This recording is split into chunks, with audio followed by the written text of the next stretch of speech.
Assalamualaikum warahmatullahi wabarakatuh.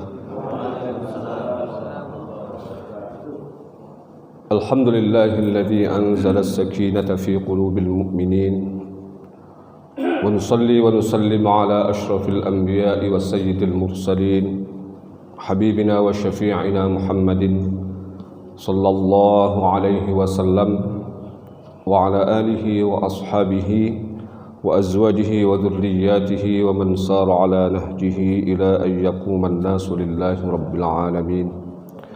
Rabbi shrah li sadri wa yassir li amri wahlul 'uqdatam min lisani yafqahu qawli, amma ba'd. Hadratal muhtaramin wal mukarramin, para alim, para ulama, para asatidz, para guru yang tidak bisa saya sebutkan namanya satu persatu, mudah-mudahan senantiasa mendapatkan keberkahan dalam ilmu dan amalnya, amin. Jajaran pengurus DKM Masjid Haqqul Yaqin yang saya muliakan, wabil khusus hadirin jamaah salat subuh yang berbahagia. Alhamdulillah, di kesempatan pagi hari ini kita bisa melaksanakan aktivitas kita berupa ibadah salat subuh dan kajian ilmu. Tentu saja semuanya bisa terlaksana karena izin dan nikmat Allah Subhanahu wa taala, baik nikmat sehat, nikmat iman dan Islam, nikmat dimudahkan langkah kaki kita menuju rumah Allah ini. Mudah-mudahan semua nikmat Allah akan bertambah seiring dengan bertambahnya syukur kita kepadanya. Amin ya rabbal alamin. Salawat teriring salam mari kita sama-sama hadiahkan kepada baginda agung Muhammad sallallahu alaihi wasallam serta keluarga, para sahabat, para tabi'in, tabi'in, dan mudah-mudahan kita semua yang ada di sini termasuk umat Rasulullah sallallahu alaihi wasallam yang akan mendapatkan syafaat beliau di hari akhir nanti. Amin ya rabbal alamin. Bapak dan Ibu, hadirin dan hadirat jamaah salat subuh yang dimuliakan Allah. Kajian kita insyaallah kajian rutin 1 bulanan, dan karenanya atas kesepakatan dengan DKM kita akan mengkaji surah Toha secara simultan supaya apa yang kita kaji ini terstruktur dan kemudian bisa menjadi bekal bagi kita untuk memahami surat-surat di dalam Al-Quran. Surat Toha ini salah satu surat yang sangat luar biasa, dan konon surat Toha juga menjadi salah satu nama baginda Rasulullah sallallahu alaihi wasallam. Jadi kajian kita adalah kajian tafsir dari berbagai tafsir yang bisa kita rangkum. Surah Toha ada di juz 16, Bapak dan Ibu, adalah surah yang turun di periode Makkah atau Makkiyah sebelum hijrah. Jumlah ayatnya ulama Kufah menyatakan 135, ulama Hijaz mengatakan 134. Perbedaan ayat tidak perlu kita perdebatkan karena terkadang ayat-ayat yang panjang dijadikan 2, termasuk juga surah Al-Fatihah. Bapak dan Ibu, surah Al-Fatihah ulama berbeda pendapat berkaitan dengan mana yang bagian-bagian daripada ayat-ayat itu. Imam Syafi'i misalnya mengatakan basmalah termasuk salah satu dari bagian surah Al-Fatihah, maka dia menjadi ayat pertama. Tapi imam madhab yang lain mengatakan bukan. Ayat pertama dimulai dari Alhamdulillahi Rabbil Alamin. Tapi jumlah ayatnya sama 7. Karena apa? Imam Syafi'i mengatakan ayat Siratal ladzina an'amta 'alaihim ghairil maghdubi 'alaihim waladdallin 1 ayat. Sementara imam yang lain Siratal ladzina an'amta 'alaihim 1 ayat, ghairil maghdubi 'alaihim waladdallin 1 ayat lagi. Maka Bapak dan Ibu, dari sini kemudian cara membacanya pun itu berbeda. Saya membacanya diwasal, disambung karena saya mengikuti madhab Syafi'i. Maka bacanya Siratal ladzina an'amta 'alaihim ghairil maghdubi 'alaihim waladdallin, lanjut. Tapi kalau ikut mazhab yang lain nggak apa-apa. Siratal ladzina an'amta 'alaihim, berhenti. Ghairil maghdubi 'alaihim waladdallin, seperti itu. Ini gambaran ya. Perbedaan jumlah ayat atau penempatan ayat ya, itu tidak akan mengurangi esensi dan substansi dari Al-Quran ya. Selanjutnya ayat ini atau surah ini turun pada tahun kelima kenabian. Jadi memang turun di periode Mekah ya, sesudah surah Maryam. Asal surat ini menjadi penyebab awal surat ini menjadi penyebab Islamnya Umar ya. Jadi Umar bin Khattab kita kenal sebagai seorang yang amat sangat keras hati, sulit untuk ditaklukkan kalau sudah punya prinsip. Ketika di masa jahiliyah menjadi musuh yang paling laten dan paling ditakuti tentu saja juga oleh sahabat-sahabat Rasulullah karena ketegasannya dalam prinsip itu. Namun beliau luluh ketika mendengarkan bacaan surah Toha. Ya, mudah-mudahan hati-hati yang keras yang ada di sana nanti, kalau di sini insya Allah hatinya lembut semua. Tapi paling tidak nanti kelembutan bapak dan ibu setelah mengkaji surah Toha ini akan ditransfer kepada keluarganya, kepada handai tolannya, kepada rekan-rekannya, kepada relasinya, kepada tetangganya dan seterusnya. Ya, karena memang surah ini adalah surah yang melambangkan kelembutan daripada ajaran Islam. Selanjutnya surah ini dinamakan Toha. Ada juga yang menamakan Al-Kalim. Al-Kalim. Jadi kalau bapak dan ibu ditanya sedang mengkaji surah apa? Surah Al-Kalim. Itu juga benar. Karena sebagian ulama ya, memberikan nama surah Toha ini sebagai surah Al-Kalim. Al-Kalim artinya apa? Ya, adalah mitra bicara. Mitra bicara siapa? Mitra bicaranya Allah. Karena dalam surah Toha banyak sekali dialog yang terjadi antara Allah dengan mitranya, yaitu Nabi Musa alaihissalam. Ya, nanti kita banyak kaji tentang kisah-kisah Nabi Musa, walaupun di awal tentang Nabi Muhammad, tetapi berikutnya kisah-kisah tentang Nabi Musa bersama Allah dan juga kaumnya termasuk dengan Fir'aun. Kita nanti akan gali ya, walaupun berupa kisah ya, Al-Quran ya, itu pasti syarat dengan makna dan nilai. Dan memang sengaja kalau bapak dan ibu perhatikan, mayoritas surah Al-Quran berupa cerita, berupa kisah ya. Kira-kira kenapa Pak? Kenapa tidak berupa item-item urutan 1, 2, 3 ya. Tapi kok berupa kisah-kisah, cerita-cerita. Siapapun manusianya, baik tua, muda, kecil, besar ya, yang punya kemampuan nalar bagus atau yang sedang atau yang di bawah, itu ketika mendengar cerita, kisah, itu tidak akan ada yang tidak senang. Semua orang suka cerita, apalagi cerita-cerita yang syarat dengan inspirasi, nilai dan makna. Maka Al-Quran dibuat cerita seperti itu dalam rangka apa? Supaya yang baca itu tidak bosan. Coba saja bapak dan ibu baca buku ilmiah ya, baru 3 halaman udah ngantuk. Tapi kalau lihat sinetron, nah sinetron kan cerita itu ya, kisah itu sampai berjilid-jilid ya.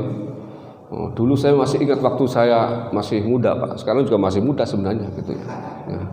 Ya, itu ada yang namanya sinetron tersanjung ya, masih ingat saya itu sampai berapa jilid itu bertahun-tahun, dan ibu-ibu itu betah banget di depan TV ya. Tukang bubur naik haji ya, tukang buburnya udah meninggal ya, filmnya masih ada, sinetronnya masih jalan terus itu ya, dan tidak bosan-bosannya orang menonton itu. Nah, inilah kenapa kemudian Al-Quran dibuat ya, desainnya itu dengan kisah-kisah atau cerita itu ya. Baik, tujuan utama surah ini adalah peringatan tentang jatuhnya ancaman terhadap para pembangkang. Dan yang kedua, ancaman itu bukan tidak ada tetapi ditangguhkan. Jadi memang kelebihan dari umat Rasulullah sallallahu alaihi wasallam adalah penangguhan terhadap bahaya atau siksa dari Allah Subhanahu wa taala. Sejahat apapun, segeblek apapun, ya, semungkar apapun, kalau yang melakukan adalah umat Rasulullah, itu balasannya ditunda, ditangguhkan nanti di hari akhir. Kalau seandainya ya, orang-orang Israel itu ada di masa sebelum Nabi Muhammad, sudah dihancurkan oleh Allah. Tapi karena kebetulan mereka berada di masa Muhammad, di masa Rasulullah Sallallahu Alaihi Wasallam, maka bagaimanapun mereka menyakiti kita, ya, itu ditangguhkan. Dan percayalah, ya, suatu waktu juga mereka akan kalah, ya, walaupun kapan waktunya. Baik, langsung kita masuk ke ayat yang pertama dan kedua, insya Allah yang akan kita kaji sampai ayat yang ketiga. A'udzubillahi minasyaitonirrajim. Taha ma anzalna 'alaikal qur'ana litashqa illa tadhkiratan liman yakhsha. Taha, makna dari Taha, ya, itu ada beberapa pendapat ulama. Yang pertama, bahwa ini adalah huruf hijaiyah, terdiri dari ta dengan ha. Huruf hijaiyah yang dikenal oleh orang Arab dan juga kita kenal kalau sudah mempelajarinya. Tetapi huruf hijaiyah itu tidak ada yang bisa memahaminya kecuali Allah Subhanahu wa taala. Ini makna yang pertama, Pak. Dan itu berlaku bukan hanya di surah Toha ini, bahwa semua awal-awal surat yang terdiri dari huruf-huruf Fawatihus Suwar, Alif Lam Mim, Hamim, Toha, Yasin dan lain sebagainya, itu kan huruf-huruf yang dikenal oleh orang Arab dan juga kita. Tetapi maknanya tidak ada yang tahu kecuali Allah. Tujuannya untuk apa? Tujuannya untuk membuktikan bahwa Al-Quran itu kalamullah. Dan yang kedua, untuk menunjukkan kelemahan manusia.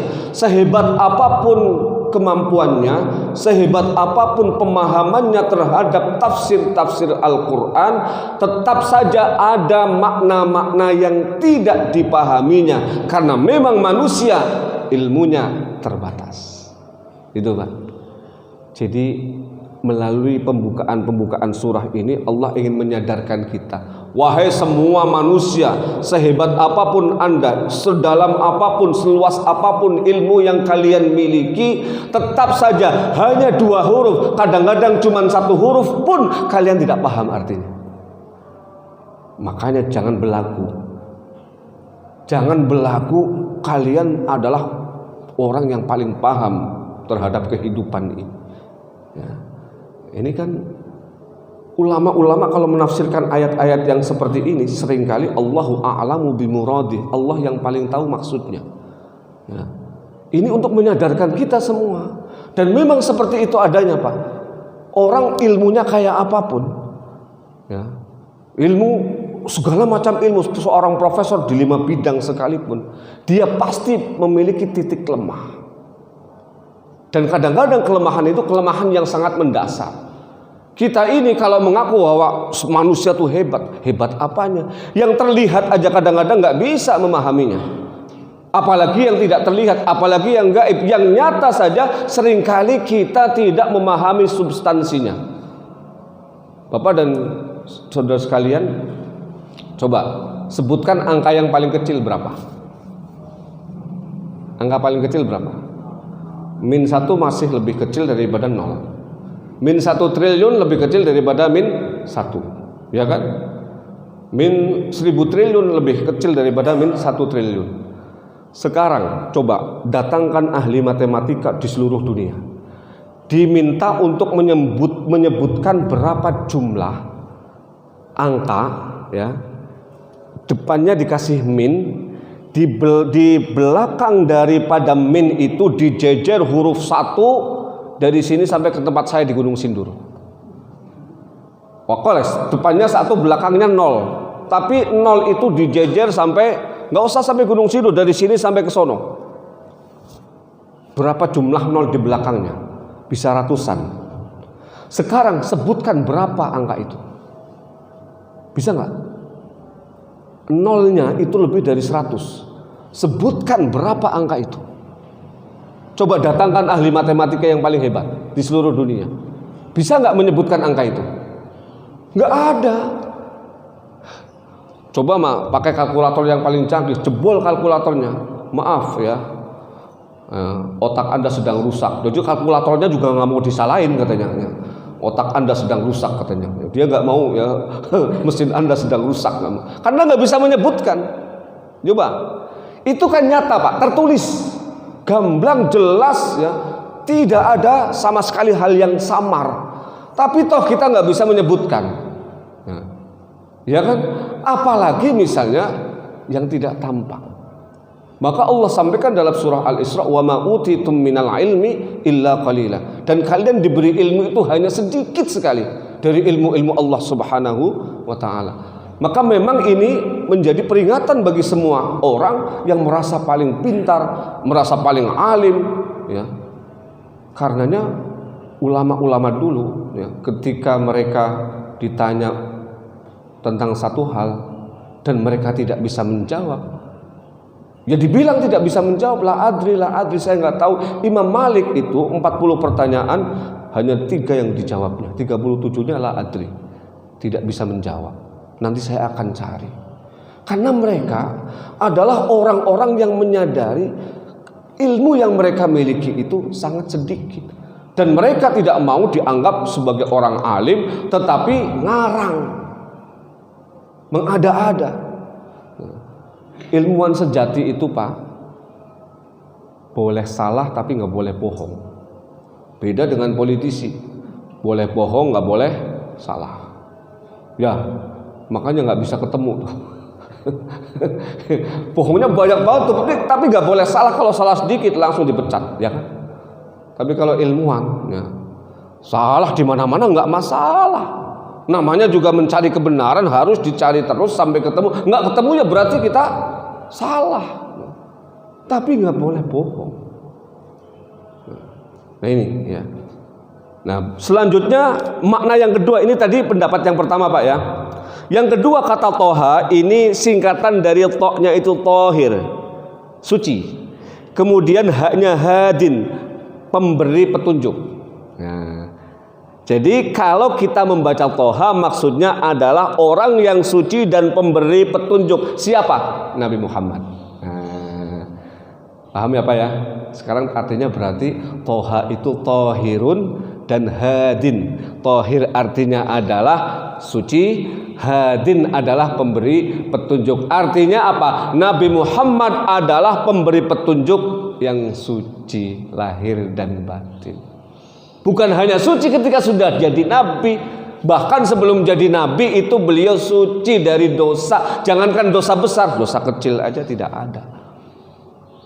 Beliau itu pernah bapak dan ibu waktu kecil ya, itu diajak nonton, kalau di Indonesianya mungkin dangdut koplo lah, apa kayak gitu, tontonan yang ya seperti itulah ya.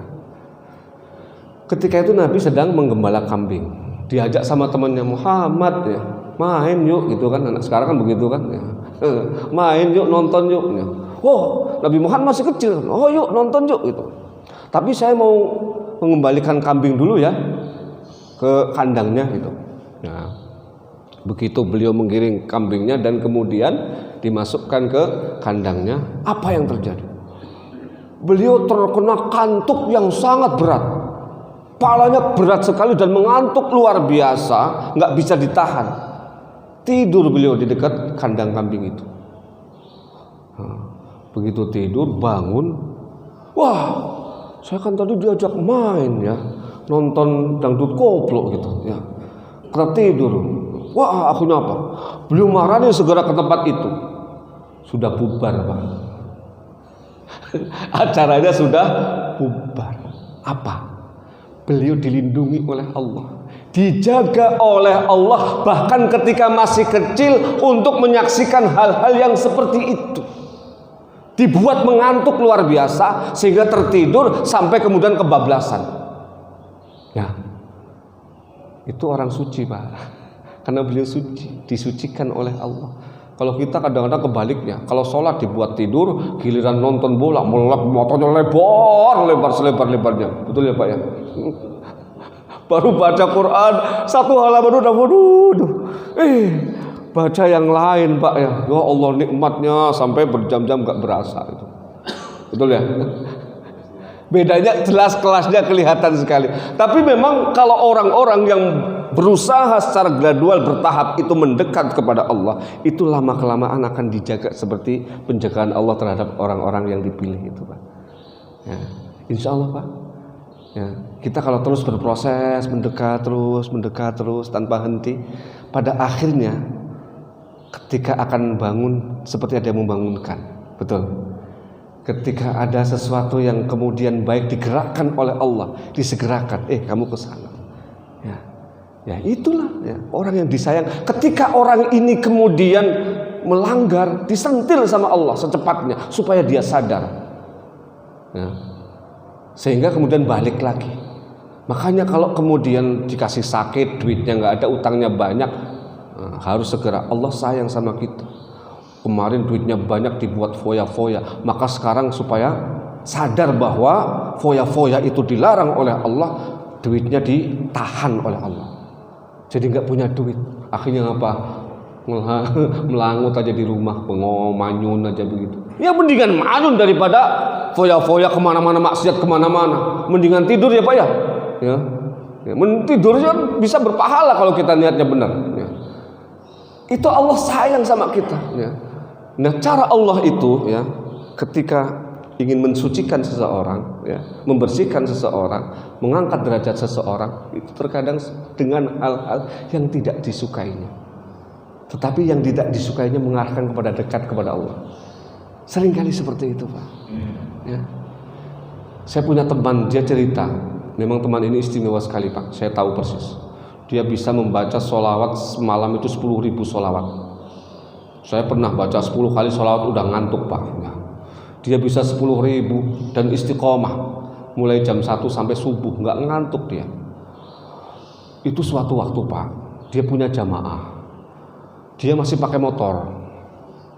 Punya jamaah, kemudian ditelepon sama jamaah itu. Perempuan, Pak. Ya. Ustadz, kayaknya Ustadz kalau pengajian masih pakai kendaraan roda 2 ya. Ya. Saya alhamdulillah ada rezeki nih, kendaraan roda 4 walaupun second tapi masih bagus. Nah, ya namanya orang dikasih ya. Ya. Kemudian baik Ibu, saya ke sana. Janjian itu waktunya kan, kapan? Ya. Setelah itu kemudian teman saya itu pakai motor, Pak, menuju tempat itu. Nah, kata dia di tengah jalan, saya nggak tahu lagi nyetir motor itu. Kepala saya berat luar biasa, sakit luar biasa. Saya nggak pernah sakit kayak begitu. Akhirnya apa? Saya mampir ke klinik, periksa di situ. Kata dokternya, loh Bapak, nggak ada ini, suhu normal, apa normal semua. Tapi kepala saya sakit banget dok. Kata, ya sudah, ini dikasih obat sekedar. Diminumin obat tetap aja. Nggak kuat akhirnya apa? Dia telepon sama ibunya itu, Bu maaf. Saya nggak kuat, kepala saya berat, saya nggak bisa datang ke tempat ibu. Saya pulang dulu, Bu. Nanti kapan-kapan saya ambil tuh mobil. Pulang dia. Beberapa waktu kemudian, apa yang dia dengar? Ternyata ibu-ibu yang mau ngasih mobil itu ditangkap polisi. Ya. Dia terlibat penggelapan uang, penipuan, dan kemudian mobil yang mau dikasih itu juga disita sama polisi. Kata teman saya, alhamdulillah. Coba kalau saya waktu itu ngambil mobil itu jadi judul headline koran lokal, Ustadz dapat hadiah mobil terlibat pencucian uang atau apapun namanya. Ya. Itu terkadang begitu, Pak. Ya. Jadi kalau Allah melindungi kita dan menyayangi kita, ya, itu hal-hal yang kayak tadi itu, ya, sakit, ya. Hal-hal yang tidak menyenangkan itu terjadi. Nah, kemudian yang ketiga, ada juga yang mengatakan toha ini, ya, itu dari kata watoa, wati'a, huruf toknya, artinya apa? Menginjakkan kaki, ya. Kemudian huruf haknya itu adalah bumi, ya, maknanya adalah bumi al-ard, ya. Dengan demikian toha maknanya apa? Injaklah kakimu wahai Muhammad, ya, dalam arti kuasailah bumi ini. Ya, jadi Nabi Muhammad diminta ya oleh Allah, bukan hanya sekedar menyampaikan Islam, menyampaikan risalah kebenaran, tetapi juga menguasai bumi, dalam arti menguasai bumi dengan kebaikan, dengan kebenaran, dengan nilai-nilai kemanusiaan dan lain sebagainya.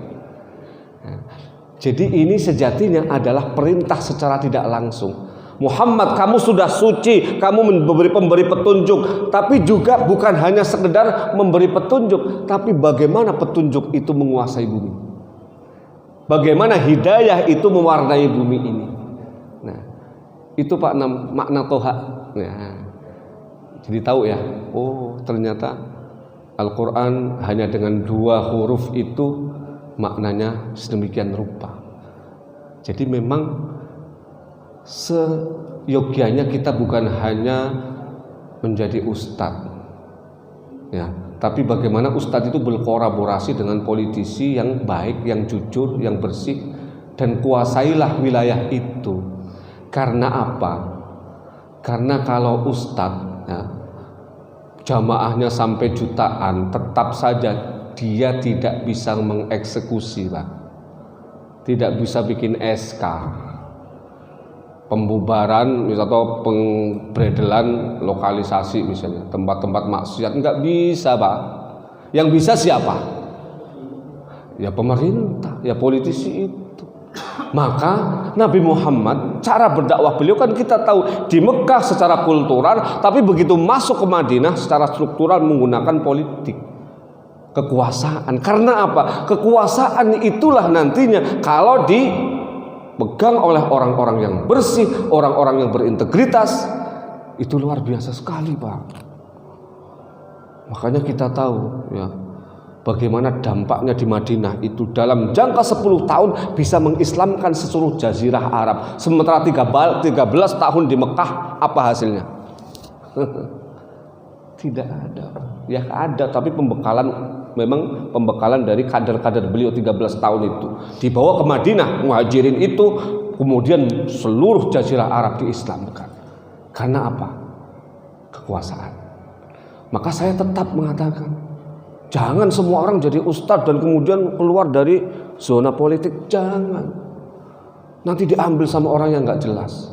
Bahkan ya, dalam salah satu kajian kitab ya, di kitab Fathul Qorib kalau tidak salah ya, atau di kitab Sulamut Taufik, begini Pak, kalau ada satu calon itu orang alim, orang berintegritas, orang punya moral, orang soleh lah, satunya orang geblek minta ampun, kemudian kita menggalang uang, menggalang dana, dan bahkan mohon maaf sampai memberikan angpau kepada audien konstituen ya, untuk memilih orang yang soleh tadi menjadi pemimpin. Itu bukan suap namanya, tapi namanya badlul haqqi, membeli kebenaran. Itu Pak, dan itu benar menurut saya ya. Jadi sebab apa? Kalau tidak kayak begitu kalah, Pak. Kalau nggak pakai uang ya, mereka punya uang kan ya, tapi resikonya kalau dibiarkan mereka yang menang ya, dan itu akan hancur Islam. Tapi ini orang soleh, orang punya integritas, dan ada jaminan bahwa dia akan mensejahterakan umat. Maka boleh Pak ya, kita menggalang dana ya, kemudian namanya kampanye, nggak ada yang gratis Pak. Ya kan, pasti ada biaya di situ. Itu namanya badlul haqqi, membeli kebenaran. Ya. Itu ulama itu zaman dulu udah mikir sampai ke sana Pak. Itu Fathul Qorib, Sulamut Taufik atau kitab klasik itu. Mereka sudah berpikir visioner ke depan, bahwa suatu waktu, suatu masa akan terjadi hal-hal seperti itu. Ya. Makanya kemudian apa? Nabi pun diminta menguasai bumi. Ya. Ya, kita pun sama, umat Islam kuasai wilayah-wilayah kita ya. Dengan berbagai cara, berbagai lini kehidupan ya, kita kuasai itu agar apa? Islam akan tegak ya. Baik, itu makna toha Pak. Nah, kemudian ayat berikutnya, ma anzalna 'alaikal qur'ana litashqa. Kami tidak menurunkan kepadamu Al-Qur'an agar engkau menjadi susah. Saya pernah sampaikan dulu, ya. Al-Quran kan turun bertahap, anzalna itu bertahap. Dan Al-Quran turun kepada Nabi dan juga kepada umatnya, tidak untuk membuat umatnya itu susah, tidak untuk membuat umatnya itu sedih, tidak untuk membuat umatnya itu repot, tidak untuk membuat umatnya itu terkungkung, terkooptasi dengan hal-hal yang terkadang dibuat sendiri oleh umatnya itu.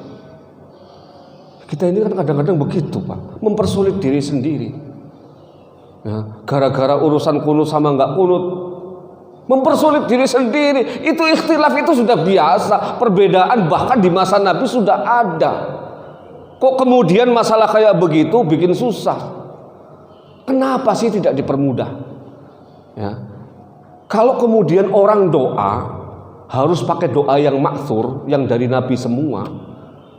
Padahal yang namanya doa itu substansinya apa, Pak? Memohon kepada Allah.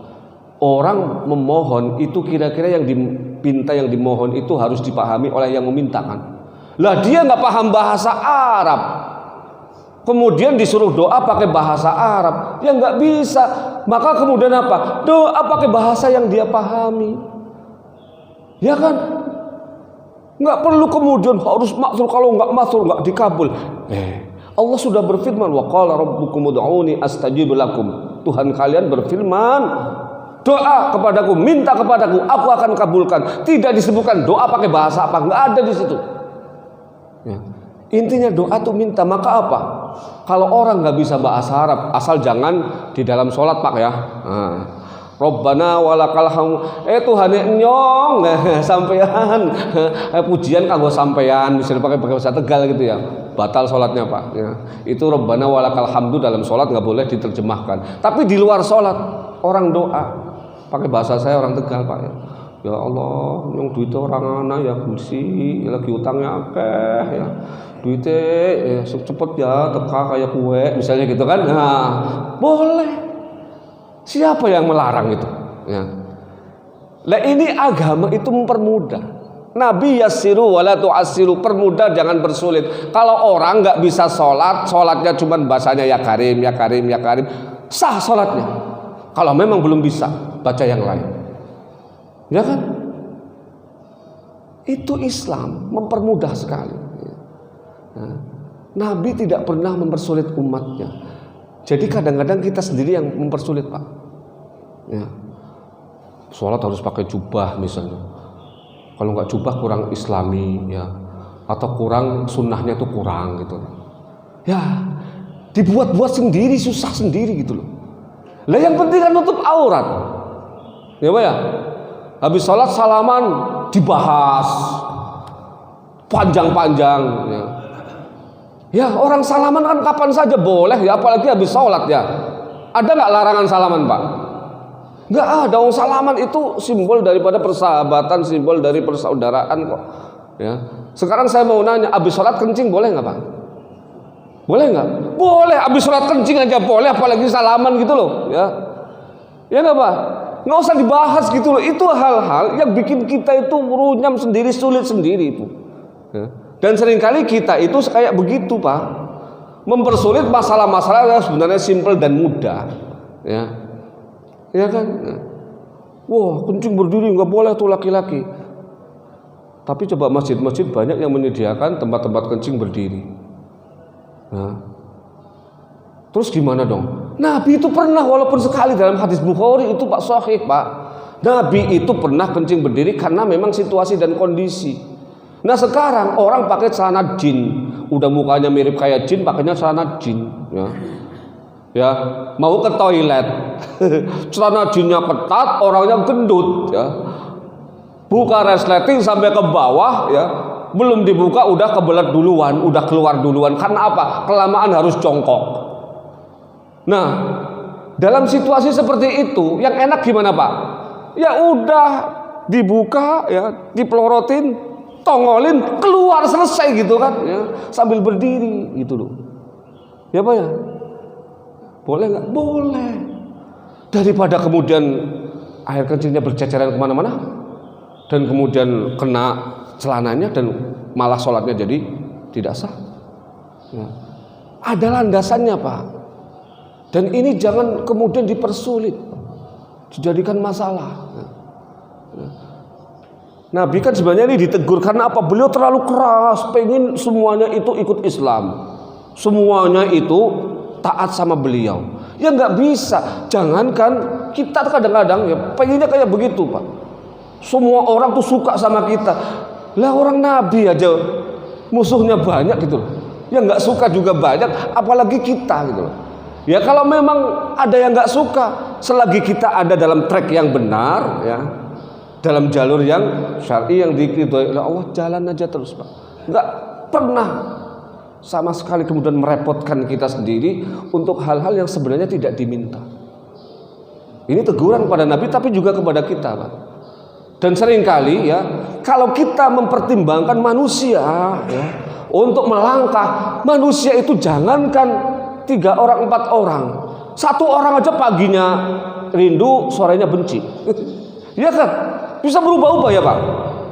1 orang aja berubah-ubah. Lah apalagi ini jamaahnya ada 50 orang. Kok harus menyenangkan semuanya? Bikin ridho semua ya nggak bisa. Maka selagi kita menganggap bahwa itu positif, jalan saja. Karena kan mungkin seringkali diceritakan ya, ada seorang bapak dengan anak naik keledai ya kan. Ya, pertama kali anaknya yang ditaikin keledai kan lewat satu tempat, kemudian dikomentarin, keledainya kecil ya, anaknya yang naik, anak kurang ajar, nggak punya sopan santun sama orang tua. Masa orang tuanya suruh jalan, dianya naik.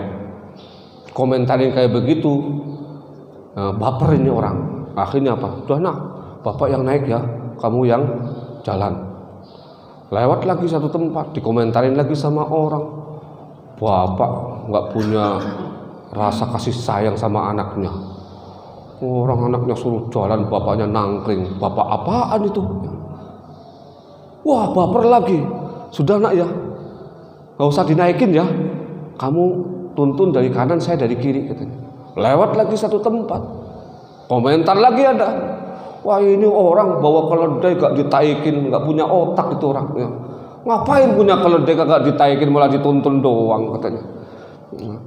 Akhirnya apa? Ya nak, kita taikin berdua ya. Ya. Kamu di belakang, saya di depan. Lewat lagi. Lu orang ini menyiksa hewan ini, nggak punya pri kemanusiaan dan pri kebinatangan ini. Ya. Keledai kecil dinaikin berdua. Ya. Coba 4 kali melakukan perubahan, ya, 4 kali pula dikomentari dan salah, nggak ada satupun yang benar. Maka kemudian ya, iya nggak ada benarnya Pak. Maka kita harus mencontoh misalnya siapa? Pernah saya sampaikan kalau nggak salah Imam Ahmad bin Hambal. Itu kalau melakukan sesuatu yang jadi pertimbangan itu bukan manusia, tapi bagaimana Allah dan Rasulnya itu memerintahkan itu atau melarang itu. Itu yang jadi pertimbangan, aman Pak.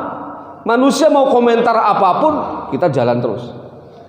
Jadi Imam Ahmad bin Hambal itu pernah diundang kayak saya ini Pak, jauh-jauh gitu ya, dari Gunung Sindur ke sini. Tahu-tahu sampai di sini ya, Pak Hadi menyampaikan, Ustadz, sudah ada orang lain yang mengisi, silakan Ustadz pulang. Gak dikasih amplop lagi, suruh pulang aja itu. Ya, itu Imam Ahmad pernah digituin. Ya, apa kemudian reaksi beliau? Baik kalau begitu saya pulang ya, pamit, mohon maaf. Gak marah. Nada bicaranya datar, senyum, pulang baik-baik. Padahal sudah diperlakukan seperti itu, tidak manusiawi. Beliau seorang alim alama. Ya, kalau saya nggak masalah ya. Apa lingkatnya dengan beliau, nggak ada apa-apanya. Berikutnya lagi Pak Hadi ngundang lagi. Kalau saya jadi Imam Ahmad, waduh tempatnya jauh ini, harus bangun jam sekian, sampai sana disuruh pulang lagi ini. Ogah ya, di blacklist itu Pak Hadi itu. Ya, Masjid Akul Yakin di blacklist itu. Gak mau datang. Imam Ahmad datang lagi dan dibegitukan lagi untuk kedua kalinya Pak. Mohon maaf Imam, sudah ada yang datang. Kita nggak dulu nggak ada HP, nggak ada apa kan. Imam Ahmad kedua kali pamitan dengan baik-baik, mukanya biasa, datar, nada bicaranya pamitan baik-baik. Gak ada di situ gebrak meja, pintu dikebret, itu gak ada itu. Ya. Dan itu terjadi sampai 3 kali, orang yang sama Pak ngundang. Dan beliau datang ketiga kalinya dan sama persis kejadian pertama dan kedua, terulang untuk ketiga kalinya. Berubah nggak cara beliau bersikap? Nggak ada sama sekali perubahannya. Pamitan, nadanya datar, mukanya senyum. Nah, disinilah kemudian justru ya yang ngundang itu heran. Akhirnya sowan kepada Imam Ahmad, mohon maaf ya, sambil nangis di situ. Tapi kemudian bertanya, wahai Imam Ahmad, hatimu itu terbuat dari apa? Kok bisa engkau bersikap seperti ini setelah 3 kali aku permalukan? Dan bahkan sekarang engkau sambut aku dengan ramah, dijamu dengan sebaik-baiknya. Imam Ahmad kemudian menjawab, wahai saudaraku, ketahuilah, saya datang ke tempatmu karena kamu masih tetangga saya. Itu bukan karena kamu yang minta. Saya tidak mempertimbangkan kamu sama sekali untuk kedatangan saya ke tempatmu 3 kali itu. Bahkan seandainya kamu ngundang 10 kali, saya datang dan ditolak terus kayak begitu, saya akan tetap datang. Karena itu saya punya motivasi dan saya punya dorongan, saya punya landasan bahwa apa yang saya lakukan bukan karena kamu yang ngundang, tapi langsung Rasulullah yang ngundang. Kata beliau, "Man kana yu'minu billahi wal yaumil akhir falyukrim jarahu." Barang siapa yang mengaku iman kepada Allah dan hari akhir, maka muliakan tetangganya. Itu Rasulullah yang ngundang. Memuliakan tetangga itu Rasulullah yang ngundang, yang minta. Maka saya tidak akan memperdulikan apapun yang dilakukan oleh manusia, termasuk yang ngundang. Mau kayak apapun sikapnya terhadap saya nggak peduli, karena Rasulullah yang ngundang saya. Waduh, luar biasa Pak. Enak nggak Pak orang kalau hidup kayak begitu? Enak nggak? Nggak gampang baper. Di grup WA disentilin sedikit langsung keluar grup. Ya Allah, baru 1 kali disentil sama orang bapernya sampai 2 tahun ya. Diemin grup WA itu, ketemu sama orangnya nggak nyapa. Nah ini orang kayak begini ya, ini memang hidupnya nggak akan pernah bahagia Pak ya, kalau pertimbangan-pertimbangan seperti itu yang menjadi landasan dalam bersikap dan berperilaku ya. Kecuali memang benar Pak. Bukan berarti masukan manusia tidak ada yang benar. Kalau yang benar oke, kita jadikan pertimbangan. Tapi seringkali ya kita ini fokusnya ke manusia. Fokusnya itu Pak, yang salah itu. Jadi fokus ke manusia, malah urusan-urusan yang lebih penting daripada itu terbengkalai. Ya, kita ribut ya, capek ngurusin citra, ya kan, reputasi gitu ya. Tapi lupa bahwa citra dan reputasi yang terbaik itu adalah dari atas. Ya citra di hadapan manusia baiknya kayak apa, ketika menurut Allah nggak baik, ya, hati-hati ini orang bisa kena yang namanya istidraj ya. Istidraj itu siksa Allah, siksa Pak, tapi bentuknya hal yang menyenangkan. Ya. Disiksa oleh Allah sebenarnya dia, tapi dengan cara mendapatkan nikmat, dan dia tidak sadar itu adalah siksa Allah. Begitu dia sadar, terlambat, sudah mati ya. Ini makanya jangan sampai kayak begitu ya, ujuk-ujuk ya tahu-tahu mati dalam keadaan lupa sama Allah ya. Nah ini gambaran tentang bagaimana kita ini terkadang kembali lagi mempersulit diri kita sendiri ya. Ya. Karena itu tadi ya, banyak hal-hal yang sebenarnya mudah sekali ya, mudah sekali ya. Nggak ada dalam Islam itu yang membuat sulit. Coba sekarang sholat nggak bisa berdiri, boleh nggak duduk? Nggak bisa duduk, boleh nggak jongkok? Nungging boleh nggak? Boleh nggak Pak nungging? Boleh kalau memang bisanya cuma itu doang, ya kan? Nggak ada yang dipersulit itu. Bahkan kalau semuanya nggak bisa, apa? Cuman gerak-gerakin mata, nggak bisa matanya juga, hatinya itu sudah dianggap sholat ya. Jadi semuanya mudah ya. Tidak ada satupun yang sulit ya. Ya. Makanya Nabi itu diminta untuk seperti itu, dan itu harus kembali kepada kita. Baik, kita lanjutkan. Jadi Islam datang tidak untuk membuat kita menderita. Dan yang kedua, Pak, ini secara implisit mengandung makna bahwa kalau Islam datang untuk membuat bahagia, untuk membuat umatnya senang, riang, gembira, berarti di sisi yang lain secara implisit sebenarnya ini adalah janji kemenangan. Janji kemenangan kepada siapapun yang konsisten dalam memegang nilai-nilai agama itu. Sekalipun, Pak, bisa jadi di dalam memegang nilai-nilai itu kita mendapatkan hal-hal yang tidak menyenangkan, hal-hal yang tidak sesuai dengan keinginan kita. Terkadang juga ujian-ujian yang berat, ya. Ya memang Islam tidak datang untuk membuat kita sengsara, tetapi kesengsaraan, kerepotan, kerumitan, problem yang kemudian diskenario oleh Allah dalam rangka untuk meningkatkan level kita, itu kerap kali terjadi untuk orang-orang yang disayang oleh Allah. Ya. Jadi jangan pernah kemudian kita mintanya itu mulus terus, Pak. Ya walaupun memang Islam tidak datang untuk membuat kita sengsara, tetapi seandainya pun, ya, kita misalnya tadi itu, ya, hidupnya tidak semewah orang lain, tetapi kan yang namanya hati sengsara atau tidak itu bukan diukur dengan mewah atau tidak mewah, banyak atau sedikit, ya Mbak. Seringkali yang sedikit itu justru sumber daripada kebahagiaan. Seringkali yang banyak itu sumber daripada masalah. Betul nggak Pak? Makanya itu tadi enak sekali, ya. Makanya ajaban li amril mukmin, orang mukmin itu menang terus, bahagia terus, ya, nggak ada matinya, mengagumkan terus kata Nabi. Inna amrahu kullahu khair. Perkara orang mukmin itu semuanya baik, tidak ada satupun yang buruk. Mau apapun itu. In asabat husarra syakar, kalau dia mendapatkan nikmat syukur. Kalau mendapatkan ujian, wa in asabahu dharra sabar. Dan kedua-duanya adalah baik. Tidak ada yang buruk, ya. Baik, kita lanjutkan. Setelah Allah menjelaskan tentang bahwa misi kerasulan Nabi Muhammad dan juga misi umat Islam, misi Islam, ya, dalam hal ini adalah dalam rangka membuat umat ini berbahagia, umat ini riang gembira, umat ini tidak sengsara. Kalau toh tadi saya sampaikan dia hidupnya menurut pandangan orang lain sengsara, tapi menurut orang ini tetap bahagia. Karena apa? Dia masuk ke dalam nilai-nilai Islam yang substansif. Esensinya ajaran Islam sudah dia pahami, ya.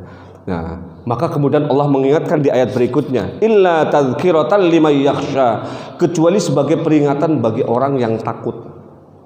Jadi Al-Quran itu salah satu fungsinya adalah tadzkirah, Pak. Tadzkirah itu maknanya apa? Terlintasnya sesuatu yang tadinya terlupakan dalam benak. Pengingat, Pak. Manusia itu karakternya, nah, sekalipun kadang manusia ini sangat cerdas, Pak, tapi yang namanya pelupanya itu juga sama-sama kuat, ya. Itu kan ada seorang profesor nyari-nyari kacamata saya mana, saya cari-cari kok nggak ketemu, di mana-mana nggak ada. Loh Prof, itu yang dipakai apaan? Bukan yang ini, ya ngelas akhirnya dia gitu, ya. Padahal memang itu yang dicari-cari, ya kan? Lagi ada seorang profesor nak sama mahasiswanya, perasaan kok bumi kok nggak lurus ya, ya. Bumi yang saya injak kok nggak lurus ya, miring gitu kan. Ya Prof, gimana nggak miring? Orang kaki Anda satu di trotoar, satunya di jalan, yang miring lah kata mahasiswanya. Oh iya ya, gitu kata. Profesor kadang-kadang gitu Pak, ya. Ada gitu. Itu manusia biasa itu. Maka karena memang manusia punya karakter gampang lupa, ya, maka harus diingatkan. Ya, salah satu yang bisa mengingatkan adalah Al-Quran. Ya, ini kan salah satunya Pak. Saya datang ke sini juga sama sebenarnya untuk mengingatkan diri saya sendiri. Ya. Mungkin semuanya sama, ya. Jadi yang namanya karakter pelupa, ya, itu sudah melekat di dalam diri manusia dan karenanya, ya, harus seringkali diingatkan. Ya. Tapi tidak semua orang yang diingatkan itu mau, ya. Tidak semua orang yang diingatkan itu menerima, ya. Maka ada kriteria di sini. Siapa yang bisa menerima itu? Liman yakhsha, orang yang takut bercampur rasa kagum terhadap Allah. Nah, jadi khosyah itu Pak, maknanya itu bukan hanya takut Pak. Kalau takut itu bisa Bapak sama saudara sekalian takut sama ular, itu namanya takut, tapi nggak ada rasa kagum. Ketika khosyah, takut sama Allah, itu dibarengi rasa kagum. Disinilah kemudian nanti akan membuka hati siapapun yang lupa itu untuk kemudian menjadi ingat. Ya. Jadi memang tidak semua orang yang diingatkan itu mau menerimanya Pak. Ya. Dan kita bersyukur. Saya seringkali menyampaikan ini, bahwa yang patut kita syukuri adalah ketika kita berada pada lingkungan di mana media-media untuk mengingatkan itu banyak. Media-media yang bisa kita datangi untuk menjadi pengingat kita itu beragam, dan kita digerakkan untuk sampai ke sana. Ya. Karena banyak Pak, orang yang sejatinya bukan hanya sekedar lupa, tapi dia tidak tahu. Tapi dia tidak mau melangkah untuk mencari tahu atau supaya mengingat apa yang dia lupakan. Banyak ya Pak ya? Banyak sekali Pak. Orang yang tidak tahu tapi dia tidak mau tahu. Orang yang lupa tapi dia tidak mencari cara bagaimana supaya yang lupa itu menjadi ingat. Dan kita termasuk harus sangat bersyukur Pak. Karena kita ada di satu media termasuk seperti ini media untuk mengingatkan kita. Karena memang terkadang kita sadar bahwa yang kita lakukan ini itu salah. Tapi karena syahwat dan nafsu kita yang lebih menguasai dan dominan, kemudian hal itu tetap dilakukan. Salah satu caranya untuk menghentikan itu ada yang mengingatkan. Ya Pak, ingat Pak, bukan seperti itu caranya. Nah itu kan pentingnya rambu-rambu kan sebenarnya di situ Pak. Kenapa di jalan itu ada rambu-rambu, jalan naik, jalan turun, ada belok kanan, belok kiri. Itu sebenarnya namanya tazkirah. Dan hidup ini yang namanya tazkirah itu Pak, beragam sekali. Al-Quran memberikan yang namanya berbagai macam pengingat itu. Terkadang pengingat-pengingat itu bukan hanya dalam ayat Al-Quran, tapi terhampar di alam semesta, terhampar di sekitar kita. Kadang-kadang pengingatnya itu melalui anak kita. Anak kita justru yang ngingetin, menjadi pengingat kita. Kadang-kadang yang mengingatkan justru orang gila Pak. Orang waras diingetin sama orang gila. Bisa nggak? Bisa. Kan kita belajar dari orang gila itu. Bukan belajar supaya jadi gila, tapi belajar supaya tidak kayak dia, tidak jadi gila. Kan begitu Pak ya? Kenapa dia bisa jadi gila? Ada sebabnya pasti. Nah, kita belajar dari dia supaya tidak terkena seperti dia. Ada Pak, orang gila jam 9 pagi adzan subuh. As-shalatu khairum minan naum. Di speaker hari Ahad itu. Kebetulan dia bisa nyetel itu. Berarti orang gilanya bisa sedikit cerdas Pak ya. Wah, akhirnya digerutukan satu kampung itu. Wah, siapa itu? Jam 9 adzan subuh katanya. Akhirnya diparanin. Begitu dilihat, dasar orang gila ternyata. Jam 9 pagi adzan subuh. Orang gilanya jawab, yang gila itu saya apa kalian semua katanya.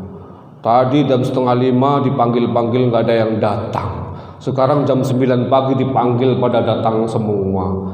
Itu yang gila saya apa sampean semua gitu. Orang gilanya justru menyampaikan itu. Kalau saya di situ dua-duanya gila, saya bilang. Ini kadang-kadang orang gila walaupun ini kisah banyolannya, tapi bisa seperti itu Pak. Belajar dari dia. Ya memang banyak kan begitu Pak ya. Itu kan orang-orang yang geruduk itu bisa jadi yang 4:30 tadi nggak bangun ya kan. Tapi begitu jam 9 dipanggil datang semua. Nah, ini tazkirah namanya Pak. Makanya saya sampaikan tadi tazkirah itu banyak sekali bentuknya dan terkadang bentuknya sesuatu yang sepele dan sederhana. Imam Ibnu Hajar Al-Asqalani itu yang mengingatkan siapa Pak? Supaya beliau tetap tidak kehilangan semangat untuk belajar hadis. Yang mengingatkan siapa? Batu Pak. Jadi begitu konon dalam riwayat beliau, biografi beliau, puluhan tahun beliau belajar hadis nggak paham-paham Pak. Akhirnya putus asa pulang, mau pulang kampung. Alah, gua paham gimana, pulang aja deh daripada umur habis gak kawin-kawin gitu kan. Nah, begitu sampai di jalan beliau kecapean jalan. Zaman dulu belum ada kendaraan ya, ada paling onta kayak begitu atau kendaraan-kendaraan yang lain. Beliau duduk, tiba-tiba beliau melihat ada air menetes di sebuah batu besar. Tes, diperhatikan tuh ada air menetes. Tapi begitu beliau lihat di bawah, itu batu besar itu sudah berlubang, Pak. Dari tetesan air yang hanya sekilas sedikit ya, kecil, tapi berhasil melubangi batu besar sampai ke bawah. Imam Ibnu Hajar kemudian, ya Allah, ini batu sebesar ini hanya ditesasi air yang tidak punya tenaga. Air itu apa sih tenaganya? Tetapi air itu ternyata berhasil melubangi batu besar ini. Saya belajar kayak begini baru nggak bisa, beberapa tahun sudah mau putus asa. Saya harus balik ke tempat saya belajar. Makanya kemudian beliau namanya dikenal menjadi Ibnu Hajar, anaknya batu. Karena belajar dari batu. Sekarang jadi ahli hadis yang semua kitab-kitab hadis banyak sekali karangan beliau itu. Ya. Sampai sekarang dipelajari di seluruh perguruan tinggi di dunia. Belajar dari batu. Timur Leng belajar dari apa? Diingatkan oleh siapa? Bukan oleh manusia, tapi oleh semut. Makanya saya sering kali mengingatkan, sedekah yang paling ikhlas itu sama ayam sama kucing, Pak. Karena apa? Kita kasih makanan, balasannya apa? Cerot gitu ayam. Ya Allah, baru aja dikasih ya, malah dikasih dikasih ampas. Ikhlas itu, Pak. Kalau sama manusia kan paling enggak terima kasih, itu sudah pamrih namanya itu. Diterima kasihin udah tampam. Tapi kalau sama binatang, ada nggak binatang terima kasih Pak? Nggak ada, malah dikasih cerot tadi itu. Kucing juga sama, udah dikasih makan, kadang-kadang nyolong juga. Dikasih tapi masih nyolong juga gitu kan. Belajar ikhlas, belajar pamrih. Itu kan ada pengingat dari binatang itu. Nah kita kembali, Timur Leng itu salah satu panglima Mongol yang paling hebat di masanya. Itu pernah perang, satu kali perang menggantikan bapaknya kalah. Putus asa beliau, wah saya tidak seperti bapak saya. Nah, akhirnya beliau menyepi di bukit sambil merenung, ya, putus asa gitu. Tiba-tiba beliau melihat ada seekor semut yang sedang naik bukit. Ada semut kecil naik bukit ini. Diperhatikan, bukitnya curam, begitu naik jatuh lagi. Bukitnya batu Pak, naik jatuh lagi. Tapi semut ini Pak, nggak putus asa, jatuh naik lagi, sampai kemudian diperhatikan setengah harian itu. Ya bagi dia kan bukit, bagi kita batu biasa atau kan curam itu. Sampai kemudian dia sampai di puncak batu-batuan besar itu. Timur Leng kemudian, ya Allah, semut yang kecil yang nggak punya otak itu saja nggak putus asa. Berkali-kali dia jatuh, berkali-kali dia bangun sampai akhirnya sampai di puncak. Lah saya baru satu kali kalah, perang sudah membleh kayak begini. Akhirnya balik lagi ke pasukannya, beliau kemudian menyusun strategi, semangat berkobar-kobar, jadilah panglima paling hebat masa itu. Ya. Jadi semua Pak yang ada di sekitar kita, ya, Al-Quran kan mengajarkan itu, bahwa semua yang ada di alam semesta itu bisa menjadi pengingat kita untuk hal-hal yang baik, ya. Barangkali itu yang bisa saya sampaikan, sudah jam 6 ya, 1 jam kira-kira saya menyampaikan. Mudah-mudahan ada manfaatnya. Kalau ada yang ditanyakan silakan Bapak dan Ibu. Tidak ada, baik kita tutup dengan doa. Allahumma shalli wa sallim ala sayyidina Maulana Muhammad walhamdulillahi rabbil alamin. Allahumma ij'al jam'ana hadza jam'an marhuma, tafarruqna min ba'di tafarruqan ma'suma. Allahumma arzuqna 'ilman nafi'a wa qalban khashi'a wa lisanan dzakira wa yaqinan sadiqa wa rizqan wasi'an mubaraka wa 'amalan salihan taqabbala. Allahumma inna na'udzubika min 'ilmin la yanfa' wa min 'ainin la tadma wa min nafsin la tashba' wa min du'a'in la yusma'. Allahumma istajib du'a'ana washfi mardana warham mautana wa la tukhayyib fika raja'ana واختم بالباقيات الصالحات أعمالنا. ربنا آتنا من لدنك رحمة وهيئ لنا من أمرنا رشدا. ربنا آتنا في الدنيا حسنة وفي الآخرة حسنة وقنا عذاب النار. سبحان ربك رب العزة عما يصفون وسلام على المرسلين والحمد لله رب العالمين. Kurang lebihnya mohon maaf. Wallahu muwaffiq ila aqwamit thoriq. Assalamualaikum warahmatullahi wabarakatuh.